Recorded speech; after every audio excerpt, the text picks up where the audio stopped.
स्वागत है बच्चों आपका गणित की भाषा चैनल में। यहाँ हम सीखते हैं गणित को आसान भाषा में। तो आज का हमारा टॉपिक है विविक्त कर।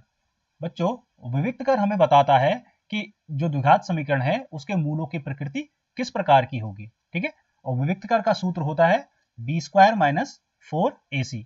अब ये ए बी सी क्या है? ये a जो है वो एक्स स्क्वायर का गुणांक है, ठीक है, और b जो है वो x का गुणांक है, और c जो है अचर पद है। ठीक है, ये हमको काम आएंगे बी स्क्वायर माइनस 4ac जब हम विविक्त कर ज्ञात करेंगे। अब द्विघात समीकरण के मूलों की प्रकृति की आपको कुछ शर्तें दी रहती हैं, ये शर्तें आपको याद होनी चाहिए। ठीक है, बी स्क्वायर माइनस 4ac बड़ा होगा 0 से, तो द्विघात समीकरण के दो भिन्न भिन्न और वास्तविक मूल होंगे। ठीक है, बी स्क्वायर माइनस 4ac का 0 से बड़ा होने का मतलब है जब आप बी स्क्वायर माइनस 4ac को हल करेंगे तो ये पॉजिटिव आएगा, यानी धनात्मक आएगा। ठीक है, अब यदि बी स्क्वायर माइनस 4ac बराबर 0 तो द्विघात समीकरण के दो बराबर वास्तविक मूल होंगे, यानी जब बी स्क्वायर माइनस 4ac को हल करके अगर 0 भी आएगा तब भी इसके दो बराबर वास्तविक मूल होंगे। ठीक है, अब यदि बी स्क्वायर माइनस 4ac छोटा है 0 से तो द्विघात समीकरण का कोई वास्तविक मूल नहीं होगा, या हम इसको दूसरी तरीके से भी कह सकते हैं कि यहां पर द्विघात समीकरण के मूलों का कोई अस्तित्व नहीं होगा। तो इसलिए आपके पास जब सवाल आए कि द्विघात समीकरण के मूलों का अस्तित्व होगा या नहीं होगा, अगर अस्तित्व नहीं होगा तो वहां पर आपका जो बी स्क्वायर माइनस 4ac है वो 0 से छोटा आएगा, यानी नेगेटिव आएगा। ठीक है, आइए इसको सवाल से समझते हैं। यहां पर हमारे पास एक सवाल है कि द्विघात समीकरण के मूलों की प्रकृति ज्ञात कीजिए। यदि मूलों का अस्तित्व हो तो मूल ज्ञात कीजिए। मूलों के अस्तित्व होने का मतलब है कि जो आपका बी स्क्वायर माइनस 4ac है वो या तो 0 आएगा या 0 से बड़ा आएगा। अगर नेगेटिव आता है यानी 0 से छोटा आता है तो हम कहेंगे इस द्विघात समीकरण के मूलों का कोई अस्तित्व नहीं है। हमारे विविक्त कर का फॉर्मूला क्या है? d बराबर बी स्क्वायर माइनस 4ac। अब आपको चाहिए होंगे ए बी सी। ए क्या होता है? जो एक्स स्क्वायर का गुणांक है, यानी जो एक्स स्क्वायर के साथ लगा है, तो ए हो गया 2। बी क्या होता है? बी होता है एक्स का गुणांक, यानी जो एक्स के साथ है। बच्चों, आपको एक चीज याद रखनी है, जो गुणांक होते हैं वो हमेशा चिन्ह सहित लिए जाते हैं, तो केवल 3 नहीं, -3। ठीक है, तो b बराबर -3 और c हो गया आपका 5, जो कि अचर पद है। ठीक है, ठीक है, अब आपको a b c मिल गए तो हम इसमें अपना मान रखते हैं बी स्क्वायर माइनस 4ac में। बी स्क्वायर मतलब -3 का स्क्वायर माइनस 4, a कितना है 2 और c कितना है 5। ठीक है, और -3 का वर्ग क्या क्या मतलब है? -3 गुणा होगा -3 से, तो माइनस अगर माइनस से गुणा होगा तो प्लस, और 3 तिया 9, तो इसका वर्ग हो गया आपका 9, और -4 दूना 8 पंजे 40। ठीक है, अब आप देखिए कि ये प्लस का है और ये माइनस का है, तो जब भी संख्याओं के चिन्ह विपरीत होते हैं तो बड़ी संख्या में से छोटी संख्या को घटा देते हैं और चिन्ह हमेशा बड़ी संख्या का आता है। ठीक है, तो 40 में से अगर 9 गए तो हमारे पास बचेंगे 31, और बचेगा वो जो ज्यादा है। ज्यादा क्या है? माइनस के हैं, तो माइनस के हैं। तो आप देखिए जो आपका डी आ रहा है, यानी विविक्त कर जो आ रहा है वो नेगेटिव आ रहा है। नेगेटिव आ रहा है मतलब ये 0 से छोटा है, तो हम कहेंगे यहां पर यहां मूलों का अस्तित्व नहीं होगा। क्यों? आइए इसको एक दूसरे सवाल से समझते हैं। यहां पर आपको सवाल दिया हुआ है, तो यहां पर भी हम सबसे पहले क्या करेंगे? विविक्त कर निकालेंगे, यानी d बराबर बी स्क्वायर माइनस 4ac। ठीक है, और सबसे पहले a कैसे निकालेंगे? a होता है एक्स स्क्वायर के साथ जो भी लगा हुआ है, यानी एक्स स्क्वायर का गुणांक। तो a है आपका 3, b जो x के साथ लगा है, x के साथ क्या लगा है?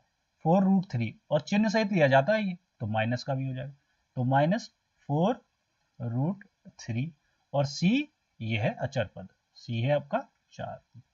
आइए मान रखते हैं बी स्क्वायर यानी -4√3 का स्क्वायर -4, a कितना है 3, b 4। ठीक है, अब -4 का क्या हो जाएगा? 4 का वर्ग होगा 16, और माइनस का वर्ग क्या हो जाएगा? प्लस में हो जाएगा। ठीक है, और √3 का वर्ग होगा 3। ठीक है, इधर 4 तिया 12 चको 48। ठीक है, और यहाँ 16 तिया 48 -48, तो ये हो गया आपका 0। तो आपका जो बी स्क्वायर माइनस 4ac आया है वो कितना आया है? 0 आया है। इसका क्या मतलब है? इसका मतलब है इस द्विघात समीकरण के जो मूल होंगे वो वास्तविक होंगे और बराबर होंगे। तो आइए अब इसके मूल कैसे निकालेंगे। बच्चों इसके मूल निकालने के लिए हम एक सूत्र प्रयोग करेंगे जिसको कहते हैं द्विघाती सूत्र। ठीक है, इस द्विघाती सूत्र का प्रयोग होता है द्विघात समीकरण के मूलों को ज्ञात करने में। ठीक है, तो आपको a b c इनका मान तो पहले से पता है, तो वो हम यहाँ पे रखने वाले हैं। ठीक है, तो x बराबर माइनस b प्लस माइनस, अब बी स्क्वायर माइनस 4ac तो अब अभी निकाल के बैठे हैं, कितना है 0 है, तो रूट 0 तो कोई चीज ही नहीं होती। ठीक है, क्योंकि बी स्क्वायर माइनस 4ac का आप मान अभी निकाल के बैठे 0 है, तो रूट 0 तो कुछ नहीं होता अपॉन 2a। ठीक है, तो मूल हमारे पास यहाँ पे आएंगे माइनस बी अपॉन 2a। अब मान रख देते हैं, अब b कितना है हमारे पास माइनस 4 रूट 3। ठीक है, तो b है माइनस 4 रूट 3, लेकिन ये तो केवल b है, आपको पता है सूत्र में भी माइनस है, तो ये माइनस सूत्र का आ गया। ठीक है, और 2a, 2 और a कितना है 3। ठीक है, अब ब्रैकेट के बाहर माइनस है तो ये अंदर मल्टीप्लाई होगा यानी गुणा होगा, तो माइनस और माइनस की गुणा हो जाएगी प्लस, और ये है 4 रूट 3। ठीक है, और नीचे है आपका 2 गुणा 3। ठीक है, इसको आगे सॉल्व करते हैं, तो 4 रूट 3 और बटे 6। ठीक है, अब यहाँ पर क्या है 2 का भाग जाएगा 2 बार और इसमें जाएगा 3 बार। ठीक है, तो 2 रूट 3 बटे 3। अब बच्चों आपको पता है कि जो 3 है वो कैसे आता है, वो रूट 3 गुणा रूट 3 करके आता है। ठीक है, तो यानी 3 को मैं क्या लिख सकता हूँ रूट 3 गुणा रूट 3 लिख सकता हूँ, तो 2 रूट 3, और इस 3 को मैं लिख सकता हूँ रूट 3 इंटू रूट 3, तो यहाँ रूट 3 से रूट 3 कैंसिल हो जाएगा, तो आपको मिलेगा 2 बट्टे रूट 3। एक्स बराबर आपको क्या मिल गया, एक्स बराबर आपको मिल गया 2 बट्टे रूट 3। अब जैसा कि आपको पता है यहाँ बी स्क्वायर माइनस 4ac 0 है, तो इसका मतलब दोनों मूल क्या होंगे बराबर होंगे, यानी x 2 बट्टे रूट 3 और 2 बट्टे रूट 3 आएगा। नेक्स्ट क्वेश्चन है प्रश्नावली 4.3 का दूसरा सवाल। ये सवाल थोड़ा डिफरेंट है। ठीक है, निम्न द्विघात समीकरण में k का मान ज्ञात कीजिए कि उसके दो मूल बराबर हों, यानी आपको शर्त पहले ही दे रखी है कि दो मूल बराबर हों। अब दो मूल बराबर कब होते हैं, जब बी स्क्वायर माइनस 4ac बराबर होता है 0 के, तो इसका मतलब आपको पहले से पता है ये वाला शर्त कि बी स्क्वायर माइनस 4ac यहाँ पर 0 है।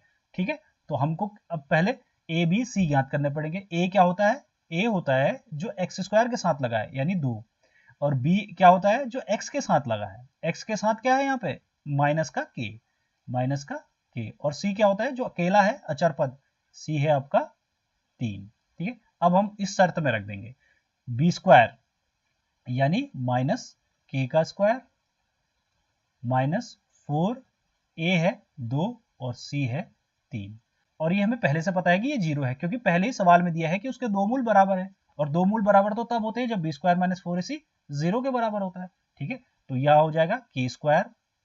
ठीक है, किसी भी माइनस वाली संख्या का वर्ग हमेशा प्लस में आता है, इसीलिए ये के स्क्वायर हो गया, और 4 दूना 8 3 24।